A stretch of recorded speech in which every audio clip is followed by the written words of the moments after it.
चलिए देखिए, state and explain Newton is universal law of gravitation in vector form.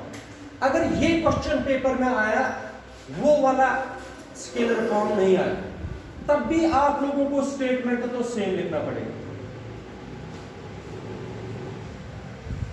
क्या है स्टेटमेंट, याद करो। Newton's universal law of gravitation states that the force of attraction is directly proportional to the product of the masses of the two bodies and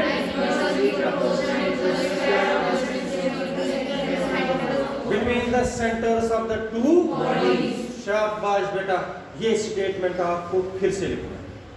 फिर उसके बाद लिखोगे vector form. अगर paper में आया ये वाला वेक्टर फॉर्म, चलिए देखिए इसमें क्या लेने पड़ते हैं। वेक्टर फॉर्म में हमें पॉइंट मास ऑब्जेक्ट्स क्या लेने पड़ते हैं। ये एक पॉइंट मास ऑब्जेक्ट है, ये एक पॉइंट मास ऑब्जेक्ट है। इसका मास है m1, इसका मास है m2, इनके बीच में डिस्टेंस है r।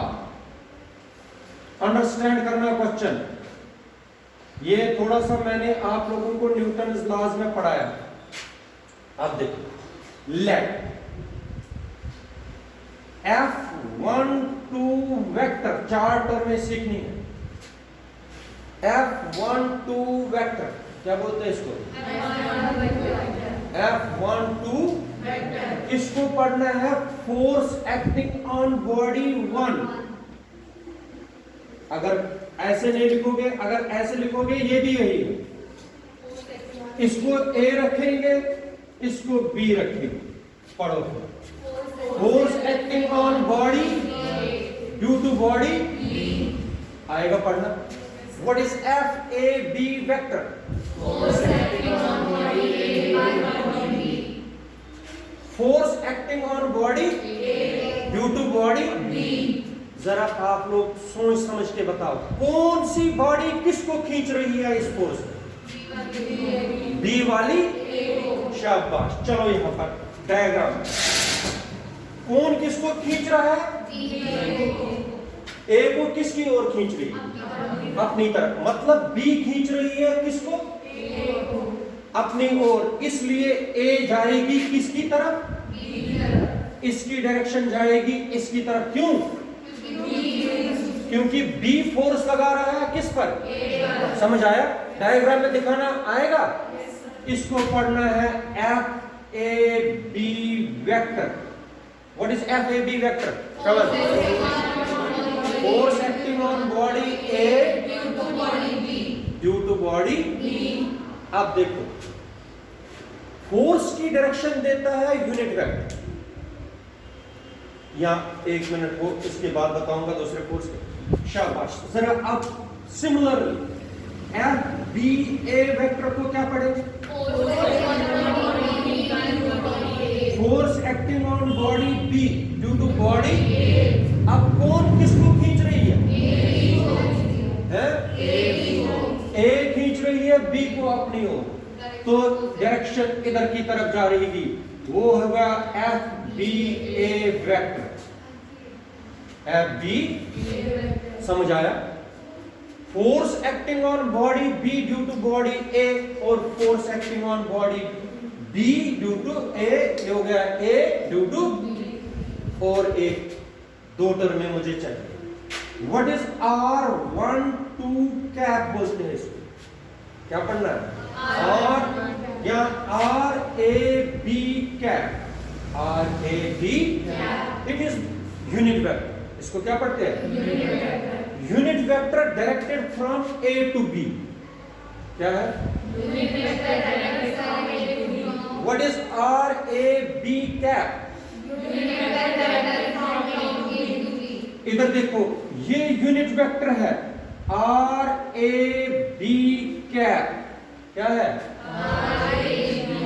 it is the unit vector directed from A to B and gives the direction of किस फोर्स की, और किस फोर्स की डायरेक्शन में लगाया मैंने, तो पढ़ो, शाबाश। What is RAB cap? Unit vector directed from A to B. Give us the direction of पढ़ो।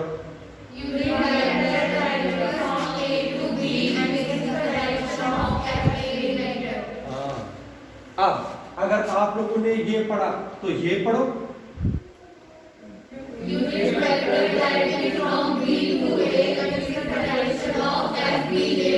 बिल्कुल ठीक, आया समझ? कितनी टर्म्स आपको पता होनी चाहिए? 4। तो अब यहां से कौन सा वेक्टर लगेगा इधर की तरफ? RBA cap. 4 टर्म में पढ़ो, जरा आप पढ़ो, शाबाश पढ़ो, पढ़ो ये यूनिट वेक्टर नहीं, ये FAB वेक्टर, फोर्स शाबाश। एक्टेड फ्रॉम B ना, body B to body A. force acting on body A due to body B. शाबाश। What is FBA vector? Force acting on body B due to body A. What is RAB cap? Unit vector directed from A to B and the direction of FAB vector. शाबाश। What is RBA cap? Unit vector directed from B to A and the direction of FBA vector. ये का समझ आई? ये 4 term में लिख सकते हो ना, इनके साथ लिखना है, मैंने यहाँ पर लिखा नहीं, तुम लोगों को लिखना है। इज इक्वल टू क्या लिखेंगे? Is equal to force acting on body A due to body B, ये लिखना है। यहाँ पर क्या लिखेंगे? इसको क्या लिखेंगे?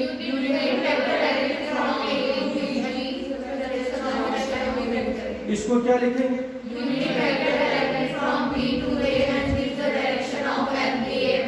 अब तुम लोग क्रैमिंग करोगे, कितनी क्रैमिंग करोगे वो तो भूल ही जाओ।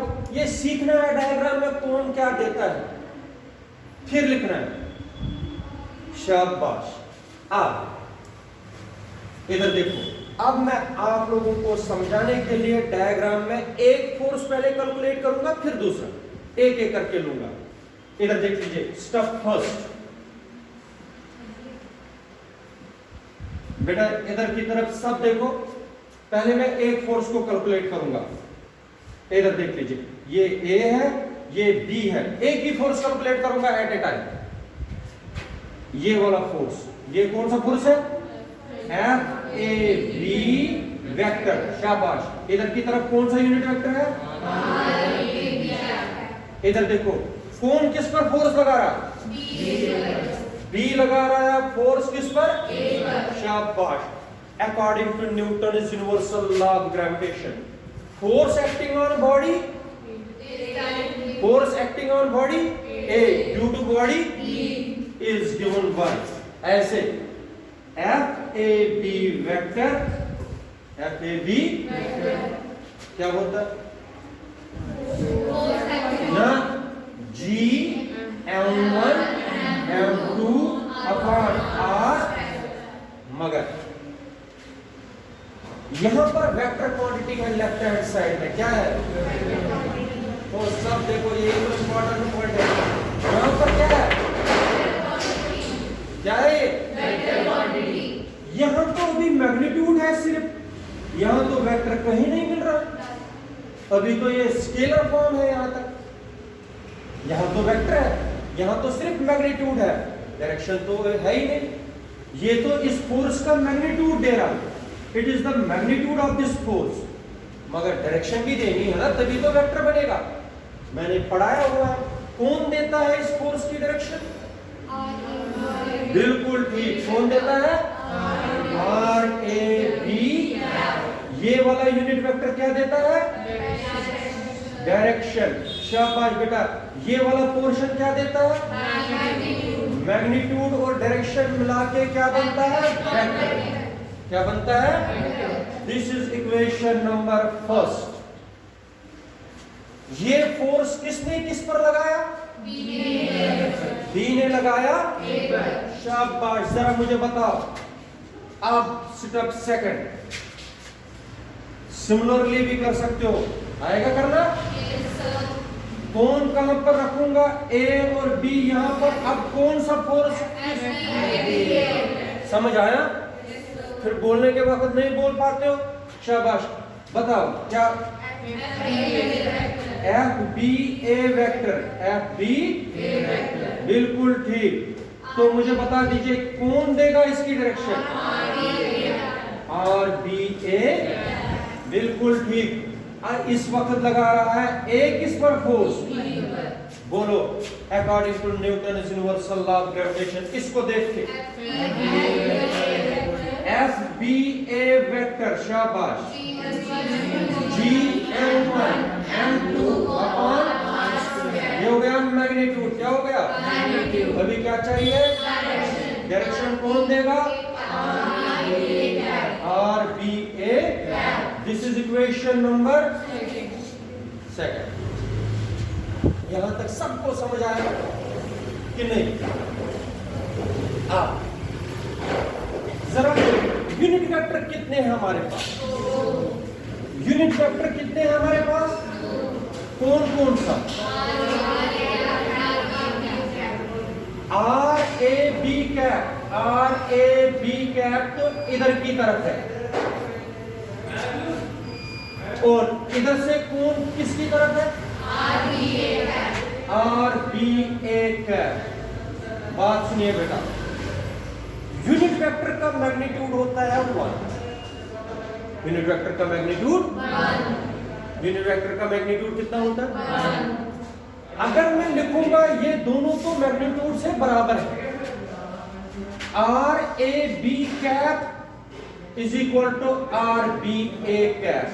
मैग्नीट्यूड इनका क्या है? मगर क्या डिफरेंट है? डायरेक्शन, डायरेक्शन अपोजिट है, इसलिए यहां पर मैंने नेगेटिव साइन लिखा। The two unit vectors are equal in magnitude but opposite in. Here the negative sign shows that the two unit vectors are in. जरा पढ़ो बेटा, ये R A B cap is equal to minus R B A cap. Here negative sign shows the two unit vectors are equal in but opposite in। शाबाश बेटा, this is equation number 3। अब यहां से are A B का value उठा के are A B का value किस में डालेंगे? इक्वेशन फर्स्ट में डालेंगे। क्या डालेंगे? बोलो क्या आएगा इक्वेशन फर्स्ट? माइनस आएगा। फ्रंट में लिखूं डायरेक्ट कि नहीं? वरना मुझे यहां पर लिखना है। देखो कैसे, equation using third in first. बताओ, आप लोग खुद बताओ क्या आएगा? F A B vector is equal to G m1 m2 upon into minus R B A. बात सुनिए, ये माइनस निकालूंगा बाहर, यहां पर माइनस हुई खत्म, माइनस आ गई है। लड़कियों समझ आया? माइनस वहां थी ना, वो लिखी मैंने यहां। ये माइनस कहां से लाई मैंने? क्योंकि आर ए बी के बजाय क्या लिखा था मैंने? Minus R B. This is equation number 4। अब देखो क्या करना है। स्टेप थर्ड, स्टेप थर्ड में क्या करना है? Adding second and fourth. Add कर दीजिए किस किस को? Adding second and fourth, adding second and fourth. बात सुनो सब, ये साइड, इस इक्वेशन का ये साइड और इस इक्वेशन का ये साइड देखो बराबर है, बराबर है। ये और ये क्या हो जाएंगे? और ऐड क्या हो जाएंगे? F A B vector plus F B A vector, F B A vector is equal to ये और ये क्या बन जाएगा? 0। ये और ये इनको ऐड करना है ना, ये भी माइनस है, ये प्लस है, ये क्या बन गई, जीरो बन गया ना, शाबाश। F A B is equal to minus F B. बात सुनो, इसका मतलब क्या हुआ? This is Newton universal law of gravitation in vector form. इसी को बोलते हैं Newton universal law of gravitation in, मगर मतलब क्या है वो मैं समझाता हूं। कितनी बॉडीज थी हमारे पास? कितनी बॉडीज थी? दो बॉडीज थी। इधर देखो, यहां M1 था, यहां से कौन सा फोर्स आया था? F A B vector. और यहां से कौन सा force? F B A vector. दोनों क्या आ गए? इक्वल। और इसका मतलब हो गया जितना ये बॉडी इस पर फोर्स लगाएगी उतना ही ये बॉडी इस पर फोर्स लगाएगी, लेकिन इसका मतलब हो गया this is the Newton universal law of gravitation in vector form which is in accordance with Newton's third law of motion. That is to every action there is an equal and opposite reaction. इसने जितना force इस body पर लगाया उतना ही force ये लगा रही है इस पर, लेकिन हाँ, इसको बोलते हैं Newton universal law of gravitation in vector form. देखो बेटा, आप लोग जरूर ये गलती करोगे पेपर में। अगर आप लोगों को पेपर में आया objective, write down the Newton universal law of gravitation in vector form, आप लोग लिखोगे, मुझे पता है आप लोग लिखोगे G m1 m2 upon r square. वो गलत है कि ठीक है? Newton universal law of gravitation in vector form क्या है? F A B vector is equal to Newton universal law of gravitation in scalar form क्या है? F is equal to G m1 m2 upon what is the difference between small g and capital G? Small g is acceleration due to capital G is, याद रखा कि नहीं? इसको कौन सा law बोलते हैं? Newton universal law of gravitation in, ठीक है? यहां पर रुक जाइए।